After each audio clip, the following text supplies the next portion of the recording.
haddii qof ku weydiiyo inteebaad faraxsan tahay hal ilaa 10 11 ilaa 10 ما شاء الله ها إن كبرن كويتون إلا لبيتون عشان نعطيك قف مرة المفرحسن مرة المفرحسن هاي خاصة حلقة كورونا أيام فرح خاصة حلقة كورونا أيام آد فرحسن هاي ها وأنت قفل الثانية إن النقطة قفل أحسن محل هذا فرحسن وحتى من مرة هل إلا طبعا انتباهات فرحسن أنا لما سداد لما سداد إلا طبعا سجابات كو قاسين كرتا دي ما فرحسن تاهي هل كان جوغ ويكو يقامان طبعا dadka halkan jooga way ku yaqaanaan waxay ku yaqaanaan inaad dadka caawisid ayaa ku keen doonta inaad faraxsanaatid taas ayaa farxadda kuu soo celinayso sidaas waaye haddii aan u celinno waxyaalaha dhaca hal ilaa 10 inteebaad faraxsantaa in ka badan kumanaan ayaan anigu faraxsanahay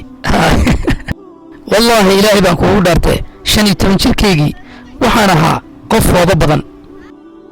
hal ilaa 10 inteebaad faraxsan tahay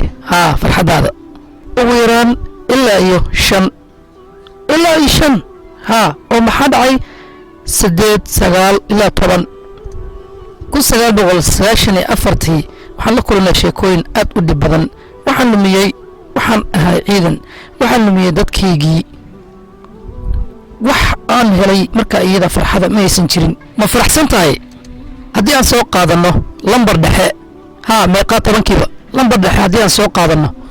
7 ilaa iyo 10 intaa in ka badan ayaan isku dayaa waxaad u faraxsan tahay yeelay waxay ka badan tahay tirada inta badan 7diiba ma rumaysan tahay farxadda waan rumaysanahay waan raadiyey waan u baahanahay farxadda aad ayaan ugu baahanahay in badan weliba